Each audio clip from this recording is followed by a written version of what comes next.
जय हिंद साथियों। आज की इस वीडियो में पूरी जीके के सबसे इंपॉर्टेंट क्वेश्चंस हम लोग देखने वाले हैं साथियों। जीके के लगभग 50 सवाल मैं लाया हूं हर एक टॉपिक से। उसके अलावा साथियों 2026 के जो करंट अफेयर के सवाल बनते हैं वो भी साथियों यहां पर मैं आपके लिए लेकर आया हूं, यानी कि जीके जीएस के 50 सवाल होंगे और करंट अफेयर 2026 के भी साथियों 50 सवाल होंगे। इस प्रकार पूरे 100 सवालों को कवर अप करेंगे साथियों आज की इस वीडियो में। तो आज की वीडियो भी साथियों आपके लिए बहुत खास होने वाली है जो लोग यूपी होमगार्ड भर्ती में सिलेक्शन लेना चाहते हैं। चलिए तो बहुत तेजी के साथ इन 100 सवालों को हम लोग कंप्लीट करने की कोशिश करेंगे। पहला सवाल आपकी स्क्रीन पर है कि त्वरण का एसआई मात्रक साथियों क्या होता है, तो आप लोग ध्यान रखेंगे मीटर प्रति सेकंड स्क्वायर ये त्वरण का एसआई मात्रक है। अगला सवाल बहुत इंपॉर्टेंट है, आपसे कहा जा रहा है कि किस शैली के मंदिर में शिखर को विमान कहा जाता था, तो आपको ध्यान रखना है द्रविड़ शैली में, यानी कि द्रविड़ शैली के मंदिर में शिखर को क्या कहा जाता था, विमान कहा जाता था। उसके बाद देखिए साथियों ये आपसे सवाल पूछा जाता है और डिक्टो पूछा जाता है, कई बार मैंने देखा है कि मूंगा हाइड्रा ये जो है ना ये किस समूह से संबंधित है, तो ये सारे के सारे साथियों ये दोनों इस सिलिंट्रेटा समूह से अंतर्गत आते हैं साथियों। मूंगा और हाइड्रा जो है ना ये सिलिंट्रेटा समूह के अंतर्गत आते हैं। आंसर आपका ऑप्शन नंबर ए होगा। उसके बाद देखिए साथियों एम्पायर सिटी किसे कहा जाता है, क्या न्यूयॉर्क को कहते हैं, आयरलैंड को कहते हैं, लहासा को या एवरडीन को, आपको ध्यान रखना है एम्पायर सिटी तो न्यूयॉर्क को ही कहा जाता है। उसके बाद देखिए बिश्केक कहां की राजधानी है, आपसे डायरेक्ट आपके एग्जाम में पूछा जाएगा। मंगोलिया की नहीं है, ताजिकिस्तान की नहीं है, लेबनान की भी नहीं है साथियों, किर्गिस्तान की ये राजधानी है क्या, बिश्केक। उसके बाद देखिए अल्टीमीटर का उपयोग साथियों क्यों किया जाता है, किस कार्य के लिए किया जाता है, विमान की ऊंचाई नापने के लिए किया जाता है, हवा शक्ति यानी कि गति मापने के लिए, या वायु दाब मापने के लिए। मैं कहूंगा विमान की ऊंचाई मापने के लिए साथियों अल्टीमीटर का प्रयोग किया जाता है। उसके बाद देखिए नाथपा झाकरी परियोजना ये किस नदी पर स्थित है, तो ये सतलज नदी पर स्थित है साथियों, ये आप लोग ध्यान रखेंगे, ये इंपॉर्टेंट क्वेश्चन है। उसके बाद देखिए कहा आपसे जा रहा है कि जो थारू जनजाति है ना ये किस प्रदेश में निवास करती है, क्या थारू जनजाति तमिलनाडु में पाई जाती है, नागालैंड में, उत्तराखंड में या अरुणाचल प्रदेश में, आपको ध्यान रखना है कि उत्तराखंड में थारू जनजाति साथियों पाई जाती है। उसके बाद देखिए अगला सवाल आपकी स्क्रीन पर है कि संघ संविधान समिति के अध्यक्ष कौन थे, तो अगर बात करते हैं साथियों JL नेहरू की यानी कि जवाहरलाल नेहरू की अगर बात करते हैं तो पंडित जवाहरलाल नेहरू ही संघ संविधान समिति के अध्यक्ष थे। संथाल विद्रोह की अगर बात करें तो इसका नेतृत्व किसके द्वारा किया गया था, भगत जवाहरमल के द्वारा नहीं, अली मुस्लियार के द्वारा, बिरसा मुंडा के द्वारा नहीं साथियों, सिद्धू कान्हू के द्वारा ही संथाल विद्रोह का नेतृत्व किया गया था। उसके बाद देखिए उच्च न्यायालय की रिट जारी करने से संबंधित कौन सा अनुच्छेद है, तो मैं कह सकता हूं साथियों अनुच्छेद 226 की जब हम बात करते हैं ये उच्च न्यायालय की रिट जारी करने से संबंधित है। सही जवाब आपका ऑप्शन नंबर डी होगा। अगला देखिए क्षेत्रीय ग्रामीण बैंक का प्रारंभ साथियों कब हुआ था, मुझे बताइए, तो आपको यहां पर ध्यान रखना है 1975 में ही क्षेत्रीय ग्रामीण बैंक का प्रारंभ हुआ था। उसके बाद देखिए साथियों वोक्सवैगन ये किस देश की प्रसिद्ध कार की कंपनी है, तो यहां पर अगर बात करें कोरिया, अमेरिका, जापान, जर्मनी, मैं कहूंगा जर्मनी देश की प्रसिद्ध कार की कंपनी है, इसका नाम है वोक्सवैगन। उसके बाद देखिए भ्रष्टाचार धारणा सूचकांक कौन सी संस्थान जारी करती है, तो आपको यहां पर मालूम होना चाहिए अगर बात करते हैं साथियों इस सवाल की, तो ये इंपॉर्टेंट क्वेश्चन है साथियों, विश्व आर्थिक मंच या विश्व बैंक ट्रांसपेरेंसी इंटरनेशनल, ये आपको ध्यान रखना है ये इंटरनेशनल है साथियों, है ना, इंटरनेशनल ट्रांसपेरेंसी इंटरनेशनल की अगर बात करते हैं तो भ्रष्टाचार धारणा सूचकांक यही संस्था जारी करती है। उसके बाद देखिए अगला सवाल है, आपसे कहा जा रहा है कि भारत माता का शेर के साथ ध्वज लिया चित्र ये किसकी कृति है, तो ये किसकी कृति है साथियों, सतीश गुजराल की, अमृता फारूक बे की, अवनींद्रनाथ टैगोर की, मैं कहूंगा अवनींद्रनाथ टैगोर की ये कृति है, भारत माता का शेर के साथ ध्वज लिया हुआ चित्र, ठीक है ना, आंसर आपका डी होगा। प्राथमिक इंद्रधनुष में कौन सा रंग बाहर की तरफ होता है, तो आपको यहां पर भी साथियों ध्यान रखना है, मैं कह सकता हूं लाल रंग की अगर हम बात करें तो प्राथमिक इंद्रधनुष में लाल रंग बाहर की तरफ होता है। अगला सवाल आपकी स्क्रीन पर है, आपसे पूछा जा रहा है कि 1971 ईस्वी में खेले गए प्रथम हॉकी विश्व कप का विजेता देश कौन सा था, तो क्या West Indies, Bharat, Uruguay, Pakistan, मैं कहूंगा पाकिस्तान साथियों विजेता देश था। आंसर आपका ऑप्शन नंबर डी होगा। उसके बाद देखिए बेसबॉल में कितने खिलाड़ी होते हैं, यह भी डिक्टो कई बार आपसे पूछा जा चुका है, तो आपको यहां पर ध्यान रखना है 9 खिलाड़ी होते हैं साथियों बेसबॉल के खेल में। उसके बाद देखिए फोल्केटिंग किस देश की संसद का नाम है, तो किस देश की संसद का नाम है, रूस की, पोलैंड की, डेनमार्क की, आपको ध्यान रखना है साथियों डेनमार्क की संसद को क्या कहा जाता है, फोल्केटिंग ही कहा जाता है। उसके बाद देखिए नौजवान सभा की स्थापना किसके द्वारा की गई थी, मुझे बताइए, तो नौजवान सभा की स्थापना किसके द्वारा की गई थी, भगत सिंह के द्वारा की गई थी। सही जवाब अगर आपका ऑप्शन नंबर सी के साथ है तो बिल्कुल करेक्ट है। उसके बाद देखिए अगला सवाल आपकी स्क्रीन पर है, कह रहे कि किस आर्टिकल के तहत राष्ट्रपति को क्षमादान की शक्ति प्राप्त है, यानी कि राष्ट्रपति किसी को क्षमा कर सकते हैं, ये कौन सा अनुच्छेद कहता है, मैं कहूंगा ये अनुच्छेद 72 कहता है, इसलिए सही जवाब आपका जो जाएगा वो ऑप्शन नंबर बी के साथ जाएगा, ठीक है ना। चलिए मानव विकास सूचकांक का मापदंड नहीं है, तो कौन सा ऑप्शन मापदंड नहीं है मानव विकास सूचकांक? देखिए जीवन प्रत्याशा सूचकांक ये तो है, शिक्षा सूचकांक ये भी है, उसके अलावा अगर बात करते हैं आय सूचकांक, इनकम इंडेक्स ये भी है, भुखमरी सूचकांक नहीं है। अब नहीं है साथियों तो यही आपके सवाल का जवाब होगा। किस समिति की अनुशंसा पर एसबीआई की स्थापना हुई थी, आपसे यहां पर पूछा जा रहा है, तो आपको यहां पर ध्यान रखना है साथियों गोवा लाला समिति, यानी कि एडी गोवा लाला समिति की जब हम बात करते हैं तो इस समिति के अनुशंसा पर ही एसबीआई की स्थापना हुई थी। उसके बाद देखिए विश्व दृष्टि दिवस साथियों कब मनाया जाता है, तो यह मनाया जाता है जाता है साथियों 11 अक्टूबर को। कब मनाया जाता है साथियों? 11 अक्टूबर को मनाया जाता है विश्व दृष्टि दिवस। उसके बाद देखिए सबसे तेज उड़ने वाला पक्षी कौन सा है मुझे बताइए। क्या स्पाइनी टेल्ड है, शुतुरमुर्ग है, हमिंग बर्ड है, क्या है? तो आपको ध्यान रखना है कि स्पाइनी टेल्ड की अगर बात करें तो यह सबसे तेज उड़ने वाला पक्षी है। अगला सवाल आपकी स्क्रीन पर, लायड वानस्पतिक पार्क ये कहां पर स्थित है? क्या ये पालमपुर में है, लखनऊ में है, त्रिवेंद्रम में है, दार्जिलिंग में है? तो आपको ध्यान रखना है ये दार्जिलिंग में है, लायड वानस्पतिक पार्क। उसके बाद देखिए अगला सवाल आपकी स्क्रीन पर है साथियों, यहां पर मैं आपसे कहना यह चाहूंगा कि अगर आपको साथियों ऐसा लगता है कि आप हिम्मत हार चुके हैं, आप इस परीक्षा को, यूपी होमगार्ड की परीक्षा, इसको कैसे पास कर पाएंगे, इस एग्जाम को कैसे क्रैक कर पाएंगे? अगर आप हिम्मत को पूरी तरह से साथियों अपनी तोड़ चुके हो तो मेरे एक सवाल का जवाब आप ये दीजिए कि अगर आपका ये एग्जाम क्रैक नहीं होता है तो फिर आप करेंगे क्या? क्या इतनी बड़े लेवल पर, इतनी ज्यादा वैकेंसी के लेवल पर क्या कोई और भर्ती साथियों आएगी? ये बताइए मुझे, आएगी? नहीं आएगी साथियों, इतने बड़े लेवल पर कोई वैकेंसी साथियों नहीं आएगी। इसके बाद यूपी कांस्टेबल की वैकेंसी लगी है, उसके बाद साथियों फिर कोई भी वैकेंसी नहीं आएगी। समझ लीजिएगा कब तक नहीं आएगी, 1 साल 2 साल 3 साल तक तो नहीं आएगी। और क्या आप 1 साल 2 साल 3 साल तक ऐसे ही बैठे रहोगे, है ना? ऐसे ही बैठे रहोगे। लेकिन अगर आप इन दो में से कोई वैकेंसी में साथियों सेलेक्ट हो जाते हो, यूपी होमगार्ड की वैकेंसी में सेलेक्ट हो जाते हो, तो ये समझ लीजिए साथियों आपकी पूरी लाइफ कहीं ना कहीं एक तरीके से सेटल हो जाएगी, आसान आपके लिए लाइफ हो जाएगी। क्योंकि मुझे ऐसा लगता है कि इंसान के जीवन की जो सबसे बड़ी कठिनाई है, वो उस कठिनाई का सॉल्यूशन क्या है? उस कठिनाई का सॉल्यूशन पैसा है।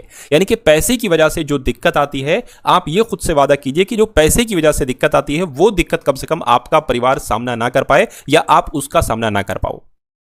और ये चीज कैसे सॉल्व होगी? जब आपकी कोई ना कोई गवर्नमेंट जॉब लगेगी या यूपी होमगार्ड की जॉब लगेगी, है ना? तो कम से कम जो मेन दिक्कतें हैं वो तो आप पैसे से साथियों दूर कर लेंगे। वैसे तो हर एक बंदे की लाइफ में साथियों दिक्कतें होती हैं, लेकिन कम से कम ये खुद से देखिए कि जो पैसे से दिक्कतें आती हैं उसको आप साथियों सॉल्व कर लोगे बड़े आराम से। तो मैं आपसे बस यही रिक्वेस्ट करूंगा कि अपनी हिम्मत को एक जगह इकट्ठा करिए और दोबारा से साथियों बाउंस बैक करके अपनी स्टडी पर आइए, अपनी पढ़ाई करिए साथियों। मेहनत के साथ अगर आप लगन के साथ पढ़ाई करेंगे तो ये समझ लीजिए साथियों ऊपर वाला मेहनत करने वालों, जो ये समझ लीजिए साथियों एक जो बहुत कम से कम आदमी, जैसा भी अगर बात करें, किसी भी आदमी, है ना, किसी भी आदमी की मेहनत को जाया नहीं करता है साथियों, बेकार नहीं करता है ऊपर वाला। तो अगर आप मेहनत करोगे तो उसका फल आपको जरूर मिलेगा, उसका रिजल्ट आपको जरूर मिलेगा। लेकिन अगर आप उतनी मेहनत करोगे जितनी मेहनत करने के बाद यूपी होमगार्ड में सिलेक्शन होता है तो आपका सिलेक्शन होगा, वरना फिर वही साथियों 1 नंबर 2 नंबर 3 नंबर से तो बहुत लोग रह जाएंगे। तो मेरा यह मानना है कि इतनी मेहनत करिए कि आपका 100% सिलेक्शन हो जाए और कट ऑफ के ऊपर साथियों आपका नंबर आए। मैंने तो टारगेट यही कर रखा है कि 100 में से 85 आपका साथियों स्कोर करवाऊंगा।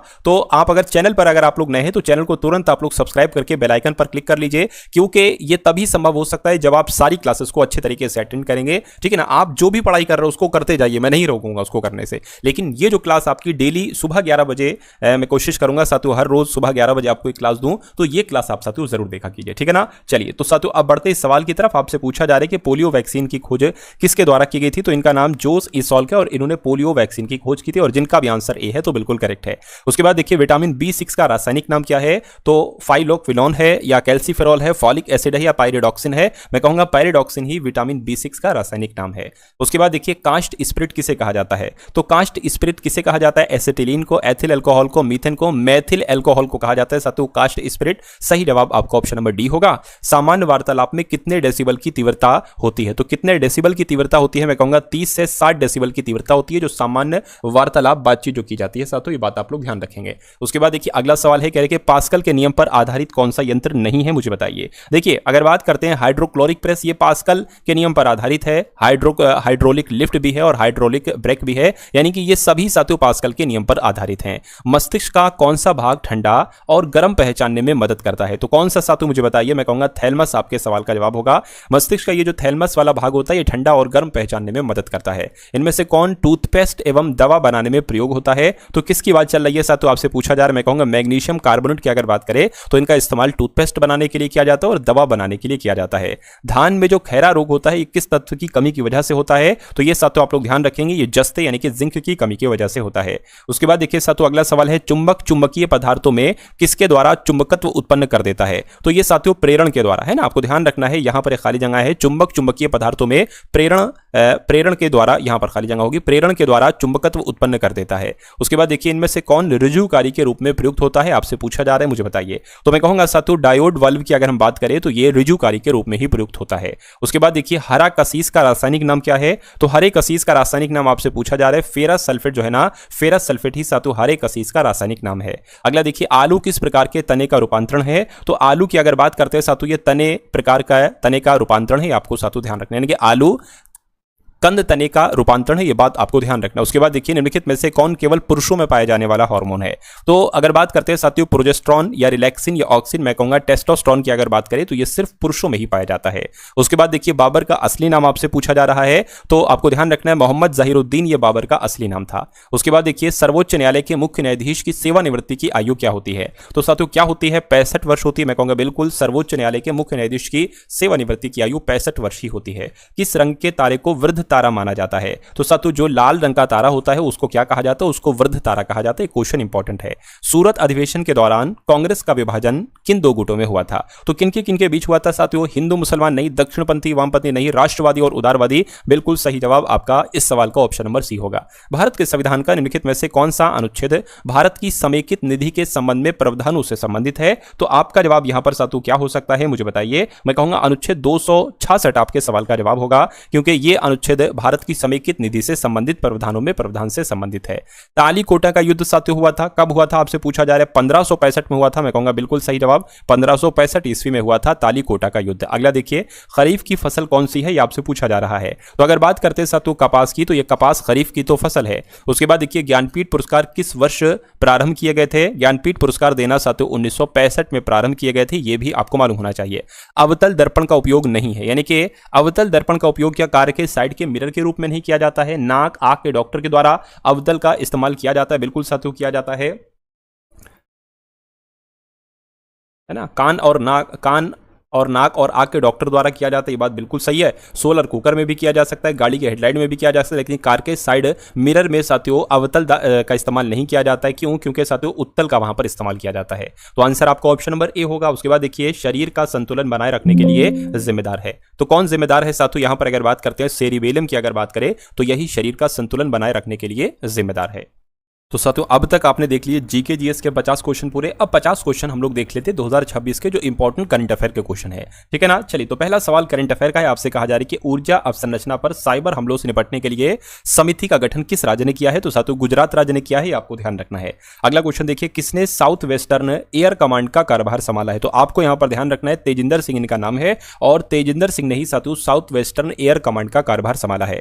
किस देश के लिए खिलाड़ी उस्मान ख्वाजा ने अंतरराष्ट्रीय क्रिकेट से संन्यास लिया है, साथियों देखिए आपके जो भी लगभग मुझे ऐसा लगता है कि 100 सवाल अगर आ रहे हैं तो 15 से 20 सवाल आपके करंट अफेयर के आएंगे, और अगर आप टारगेट सिलेक्शन से पढ़ेंगे तो मेरा मानना है कि एक सिंगल क्वेश्चन साथियों, यानी कि अगर 20 क्वेश्चन आएंगे तो 20 के 20 साथियों इसी क्लास से आपको देखने को मिलेंगे करंट अफेयर के। और ये समझ लीजिए साथियों जिसने करंट अफेयर के सारे सवाल कर दिए उसके सिलेक्शन के चांसेस साथियों बहुत ज्यादा बढ़ जाते हैं। तो आप हर क्लास को लीजिए साथियों, जो डेली सुबह 11 बजे होती है, इस क्लास को साथियों डेली आप लोग अटेंड करने की कोशिश किया कीजिए। अगर 11 बजे नहीं कर सकते साथियों तो उसके बाद कर लिया करिए। चलिए किस देश के खिलाड़ी उस्मान ख्वाजा ने अंतरराष्ट्रीय क्रिकेट से संन्यास की घोषणा की है, तो मैं कह सकता हूं ये ऑस्ट्रेलिया देश के हैं, उस्मान ख्वाजा खिलाड़ी हैं, अंतरराष्ट्रीय क्रिकेट से संन्यास की घोषणा की है। उसके बाद देखिए साथियों भोरम देव कॉरिडोर परियोजना की आधारशिला रखी गई है, पता कहां पर रखी गई है, मैं कहूंगा झारखंड में साथियों रखी गई है। उसके बाद देखिए कहा जा रहा है आपसे कि 44वीं junior national kho kho championship किस शहर में शुरू हुई है, तो आपको ध्यान रखना है बेंगलुरु में शुरू हुई है 44वीं junior national kho kho championship. उसके बाद देखिए आपसे कहा जा रहा है कि इफ्को साहित्य सम्मान 2025 किसको प्रदान किया गया है, तो मैत्रेयी पुष्पा को प्रदान किया गया है इफ्को साहित्य सम्मान 2025। उसके बाद देखिए जन्म दर बढ़ाने के लिए किस देश ने गर्भ निरोधकों पर कर लगाया है, तो किस देश ने साथियों यह काम किया है, चीन देश ने यह काम किया है, इसलिए चीन आपके सवाल का बिल्कुल सही जवाब होगा। अगला देखिए नरेंद्र मोदी ने कहां पर भगवान बुद्ध से संबंधित पिपरावा के पवित्र अवशेषों की भव्य अंतरराष्ट्रीय प्रदर्शनी का उद्घाटन किया है, तो साथियों नई दिल्ली में किया है, तो नई दिल्ली आपके सवाल का जवाब होगा। उसके बाद देखिए किसने क्रिप्टो करेंसी माइनिंग और ट्रेडिंग को कानूनी मान्यता दे दी है, तो मैं कह सकता हूं साथियों यह काम तुर्कमेनिस्तान देश ने किया है, कि तुर्कमेनिस्तान देश ने क्या किया है, क्रिप्टो करेंसी माइनिंग और ट्रेडिंग को कानूनी मान्यता दे दी है तुर्कमेनिस्तान देश ने। उसके बाद देखिए किस मंत्रालय ने अपना नया लोगो जारी किया है। साथियों यहां पर आपसे एक रिक्वेस्ट मैं करना चाहूंगा कि अगर आपने क्लास को लाइक नहीं किया तो क्लास को लाइक कर दीजिए और कमेंट सेक्शन में साथियों एक जय हिंद का कमेंट आप लोग जरूर कर दिया करिए, बिना कहे साथियों जय हिंद का कमेंट जरूर कर दिया करिए। और साथियों कुछ मोटिवेशनल क्वेट आप लिख सकते हैं साथियों, मोटिवेशनल लाइन अगर आप लिख सकते हो तो वो लिख दिया करिए डेली बिना कहे, क्योंकि और बच्चे साथियों आपकी वो लाइन को देखकर हो सकता है मोटिवेट हो जाए अगर आपकी लाइन अच्छी होगी। चलिए तो डेली साथियों नई नई लाइंस, ऐसी मोटिवेशनल लाइंस लिखने की पूरी कोशिश आप लोग किया करिए। इस सवाल की अगर बात करें तो आपको ध्यान रखना है कि अपना नया लोगो जो जारी किया है वो सांख्यिकी मंत्रालय के द्वारा किया गया है। किस राज्य सरकार ने सरकारी कर्मचारियों को उनके अंतिम मूल वेतन का 50% देने की गारंटी की है? तो मैं कह सकता हूं साथियों कर्नाटक ने नहीं, तमिलनाडु आपके सवाल का जवाब होगा। यानी कि तमिलनाडु राज्य सरकार ने सरकारी कर्मचारियों को उनके अंतिम मूल वेतन का 50% देने की गारंटी दी है। उसके बाद देखिए हुंडई मोटर इंडिया ने किसे अपना एमडी और सीईओ नियुक्त किया, यानी कि मैनेजिंग डायरेक्टर और चीफ एग्जीक्यूटिव ऑफिसर किसको नियुक्त किया है? तरुण गर्ग को नियुक्त किया है। सही जवाब आपको ऑप्शन नंबर बी होगा। विश्व अंतर्मुखी दिवस साथियों कब मनाया जाता है? तो विश्व अंतर्मुखी दिवस ये कब मनाया जाता है? ये 2 जनवरी को मनाया जाता है। राइट आंसर आपका ऑप्शन नंबर बी होगा। हाल ही में अपने सभी शहरी नगर निगमों में 100% स्मार्ट ग्रिड कवरेज हासिल करने वाला पहला बड़ा राज्य कौन बन चुका है? तो उत्तर प्रदेश बन चुका है अपना। उत्तर प्रदेश आपके सवाल का साथियों बिल्कुल सही जवाब हो जाएगा। उसके बाद देखिए किसे भारतीय महिला हॉकी टीम का कोच नियुक्त किया गया है? तो मैं कह सकता हूं साथियों शॉर्ड मारिन इनका नाम है और शॉर्ड मारिन को ही भारतीय महिला हॉकी टीम का कोच नियुक्त किया गया है। ये क्वेश्चन साथियों बहुत इंपॉर्टेंट है। उसके बाद देखिए जल्लीकट्टू 2026 का ये जो शुरुआत है साथियों इसकी कहां हुई है? तो जल्लीकट्टू कहां पर किया जाता है? तमिलनाडु में किया जाता है। उसके बाद देखिए किसने आईएएफ ट्रेनिंग कमांड के प्रमुख के रूप में साथियों कार्यभार संभाला है? तो आपको यहां पर ध्यान रखना है इनका नाम एस श्रीनिवास है और इन्होंने ही आईएएफ ट्रेनिंग कमांड के प्रमुख के रूप में कार्यभार संभाला है। ममादी डोम्बोया को किस देश का राष्ट्रपति नियुक्त किया गया है? तो किस देश का राष्ट्रपति नियुक्त किया गया है साथियों? गिनी देश का राष्ट्रपति नियुक्त किया है। उसके बाद देखिए 14वां फ्लावर शो ये कहां पर आयोजित किया गया है? तो इसके बारे में भी आपको जानकारी होना चाहिए। गुजरात के अहमदाबाद में साथियों इसका आयोजन किया गया है 14वां फ्लावर शो का। उसके बाद देखिए अगले नंबर का क्वेश्चन है, आपसे कहा जा रहा है कि इसिया व्हिटलॉक का 71 वर्ष की उम्र में निधन हुआ है साथियों, वो कौन थे? तो वो एक अभिनेता थे। कौन थे साथियों? वो इसिया व्हिटलॉक 71 वर्ष की आयु में निधन हुआ, ये एक अभिनेता थे। उसके बाद देखिए किसने बीआरओ के डायरेक्टर जनरल के रूप में कार्यभार संभाला है? तो हरपाल सिंह इनका नाम है और इन्होंने बीआरओ के डायरेक्टर जनरल के रूप में कार्यभार संभाला है। 69 वर्ष बाद किस देश के बेजिमियानी ज्वालामुखी में विस्फोट हुआ है? तो आपको ध्यान रखना है साथियों रूस में यह ज्वालामुखी हुआ है ना, रूस में ये विस्फोट हुआ है। ज्वालामुखी ये कहां पर है? बेजिमियानी ज्वालामुखी रूस में, और यहां पर साथियों 69 साल बाद विस्फोट हुआ है। ये बात आप लोग ध्यान रखेंगे।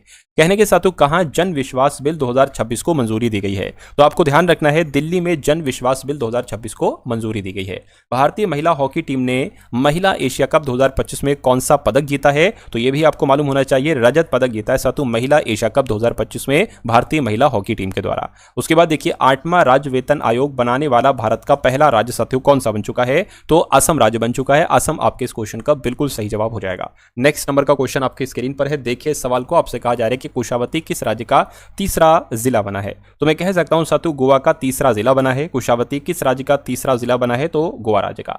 अगला देखिए भारत और किस देश ने काउंसलर समझौते के तहत कैदियों की लिस्ट का आदान प्रदान किया है? तो भारत और पाकिस्तान देश की अगर बात करें, भारत और पाकिस्तान देश ने काउंसलर समझौते के तहत कैदियों की लिस्ट का आदान प्रदान किया है। उसके बाद देखिए साथियों अगला सवाल है, किस राज्य में इमेनु इराप्ता त्यौहार मनाया गया? तो ये त्यौहार की अगर बात करते हैं साथियों आपको ध्यान रखना है, क्वेश्चन इंपॉर्टेंट है। ये त्यौहार मणिपुर में मनाया गया है, इमेनु इराप्ता त्यौहार। उसके बाद देखिए वैश्विक परिवार दिवस साथियों कब मनाया जाता है? तो वैश्विक परिवार दिवस कब मनाया जाता है? मैं कहूंगा 1 जनवरी को ही वैश्विक परिवार दिवस मनाया जाता है। अगले नंबर का क्वेश्चन आपकी स्क्रीन पर है, 20 सवाल और बाकी हैं साथियों। रूस ने कहां परमाणु क्षमता से लैस ऑर्निक मिसाइल प्रणाली तैनात की है? तो यहां पर अगर बात करते हैं साथियों आपको ध्यान रखना है बेलारूस आपका जवाब होगा, यानी कि रूस ने बेलारूस में परमाणु क्षमता से लैस ऑर्निक मिसाइल प्रणाली तैनात की है। अगला देखिए हुंडई मोटर इंडिया ने किसे अपना एमडी और सीईओ नियुक्त किया है? तो साथियों तरुण गर्ग को किया है हुंडई मोटर इंडिया ने अपना एमडी और सीईओ। किसने देश भर में वॉइस ओवर वाईफाई शुरू करने की घोषणा की है? तो VI एयरटेल बीएसएनएल, आपको ध्यान रखना है साथियों बीएसएनएल ने वॉइस ओवर वाईफाई शुरू करने की घोषणा की है। भारतीय वायुसेना के vice chief of air staff का पद किसने संभाला है? तो साथियों ये पद किसने संभाला है? मैं कहूंगा नागेश कपूर ने ही भारतीय वायुसेना के vice chief of air staff का पद संभाला है। किसने यूरो को अपनी आधिकारिक मुद्रा के रूप में स्वीकार किया है? आपसे पूछा जा रहा है, मैं कह सकता हूं पोलैंड ने नहीं, यूक्रेन, रोमानिया नहीं साथियों, बुल्गारिया आपका जवाब होगा, यानी कि बुल्गारिया देश ने यूरो को अपनी आधिकारिक मुद्रा के रूप में स्वीकार किया है। उसके बाद देखिए हाल ही में देश की पहली वंदे भारत स्लीपर ट्रेन गुवाहाटी और किस शहर के बीच चलेगी? तो आपको याद रखना है साथियों कि वंदे भारत स्लीपर ट्रेन गुवाहाटी और किसके बीच चलेगी, तो गुवाहाटी और कोलकाता के बीच चलेगी। सही जवाब आपका ऑप्शन नंबर बी होगा। 1 जनवरी 2026 को डीआरडीओ का कौन सा स्थापना दिवस मनाया गया है साथियों? 62वां तो नहीं, 68वां स्थापना दिवस मनाया गया है 1 जनवरी 2026 को डीआरडीओ का। अगला क्वेश्चन देखिए, न्यूयॉर्क शहर के मेयर के रूप में शपथ ग्रहण की है। पता किसने शपथ ग्रहण की है साथियों? जोहरान ममदानी ने शपथ ग्रहण की है न्यूयॉर्क शहर के मेयर के रूप में। उसके बाद देखिए कहा आपसे जा रहा है कि कहां लुप्त प्राय पक्षी प्रजातियों के संरक्षण के लिए एक नई परियोजना को मंजूरी दी गई है। तो नई दिल्ली आपके इस क्वेश्चन का आंसर होगा, क्योंकि नई दिल्ली में ही लुप्तप्राय पक्षी प्रजातियों के संरक्षण के लिए एक परियोजना को मंजूरी दी गई है। उसके बाद देखिए डीआरडीओ ने प्रलय मिसाइल का सफल परीक्षण साथियों कहां किया है? एक बार कमेंट सेक्शन में साथियों आप डीआरडीओ की फुल फॉर्म के बारे में मुझे बताइएगा, है ना। तो मैं कहूंगा साथियों डीआरडीओ ने प्रलय मिसाइल का सफलतापूर्वक परीक्षण ओडिशा में किया है। उसके बाद देखिए YJ-20 नामक हाइपरसोनिक एंटी शिप मिसाइल को किस देश ने विकसित किया है? तो साथियों चीन देश ने विकसित किया है। सही जवाब आपका ऑप्शन नंबर ए होगा। उसके बाद देखिए किस राज्य में गान नगी त्योहार मनाया गया है? तो गान नगी त्योहार साथियों ये तो मणिपुर में मनाया गया है। मणिपुर आपके इस क्वेश्चन का आंसर होगा। अगला देखिए भारत और किस देश ने अपने परमाणु प्रतिष्ठानों और सुविधाओं की सूची का आदान प्रदान किया है? तो आपको ध्यान रखना है, अभी मैंने आपको बताया। देखिए अगर कुछ क्वेश्चन रिपीट हो रहे हैं तो इसमें कोई टेंशन लेने वाली बात नहीं है। ये एक अच्छी बात है कि अभी 10 क्वेश्चन पहले आपने जो क्वेश्चन देखा वो दोबारा से क्वेश्चन अगर आपके सामने आ जाए तो क्या आप उसका उत्तर खुद से देने के लिए तैयार हो या नहीं तैयार हो। और एक अच्छी बात यह भी है कि आपका रिवीजन हो जाता है ना। लेकिन ये गलती की वजह से हुआ है, टाइपिस्ट की गलती की वजह से हुआ है। लेकिन ये टाइपिस्ट की गलती आप अपने लिए एक बेनिफिट के रूप में लीजिए। ये नुकसान वाली चीज नहीं है कि अगर क्वेश्चन रिपीट हो रहे हैं तो आप इरिटेट हो जाए। इरिटेट होने वाली कोई बात नहीं है, एक अच्छी बात है। अगला देखिए इजराइल का 2026 का शांति पुरस्कार साथियों किसको मिलेगा? तो किसको मिलेगा साथियों? डोनाल्ड ट्रंप को मिल चुका है। राइट आंसर आपका ऑप्शन नंबर ए है। अगला क्वेश्चन देखिए अजय सिंघल को किस राज्य का नया डीजीपी नियुक्त किया गया है? तो मैं कहूंगा हरियाणा का नया डीजीपी किसको नियुक्त किया गया है? अजय सिंघल को नियुक्त किया गया है। पारंपरिक डाक सेवा को बंद करने वाला पहला देश कौन सा बन चुका है? तो डेनमार्क जो है ना, इसने पारंपरिक डाक सेवा को बंद कर दिया और यह पहला देश बन चुका है।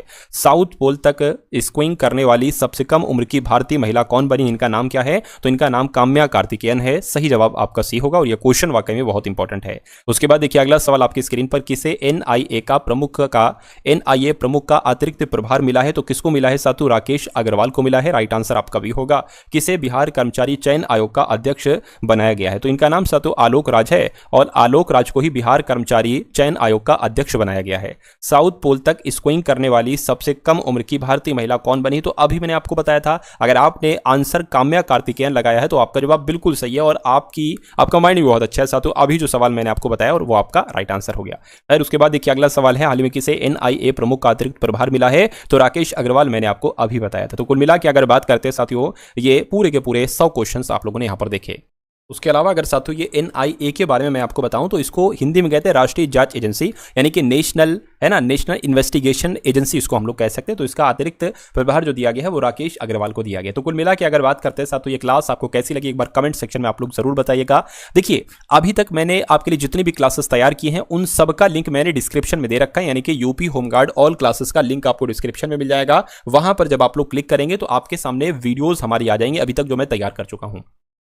डेली आप 2 वीडियो देख सकते हो, डेली आप 3-3, 4-4 वीडियो करके उस पूरी प्लेलिस्ट को अगर आप खत्म कर लेंगे तो मैं कहूंगा साथियों आपकी बुनियाद बहुत मजबूत हो जाएगी, यानी कि जीके की आपकी पूरी बुनियाद बहुत शानदार बहुत मजबूत हो जाएगी। और जब बुनियाद मजबूत हो जाती है तो मेरा मानना है कि आपके लिए वो एग्जाम आप पास करना साथियों बहुत आसान हो जाता है। तो सबसे पहला काम तो यही करिए कि उस पूरी प्लेलिस्ट की 2-2, 4-4 वीडियो डेली आप लोग डबल स्पीड में देखकर अपनी तैयारी को पक्का कर लीजिए। और जो अब मैं डेली आपको सुबह 11 बजे क्लास दे रहा हूं साथियों, लगभग 20, 22, 23 मिनट की होती है। इसमें पूरे 100 क्वेश्चन होते हैं, है ना, कवर अप करते हैं साथियों पूरी जीके को, करंट अफेयर को। तो इस क्लास को भी आप लोग जरूर देखा करिए। और अगर आप ये पीडीएफ लेना चाहते हैं एग्जाम से पहले इनका आपको रिवीजन भी करना है समय समय पर, है ना, तो फास्ट रिवीजन आप लोग कर लेंगे। तो टेलीग्राम का ग्रुप का लिंक मैंने डिस्क्रिप्शन में दे दिया है साथियों, वहां पर जाकर आप इस ग्रुप को साथियों ज्वाइन कर लीजिएगा। डिस्क्रिप्शन मैंने लिंक किया, target selection free GK Telegram में डालकर भी आप उस ग्रुप को ज्वाइन कर सकते हैं, या नीचे लिंक भी आपको दे रखा है, वहां से आप लोग उसको डायरेक्ट जा से वहां पर आप उसको ज्वाइन कर सकते हो। उसके अलावा व्हाट्सएप ग्रुप है, उसको भी आप लोग ज्वाइन कर लीजिए, वहां पर क्लासेस का लिंक आपको मिलता रहेगा।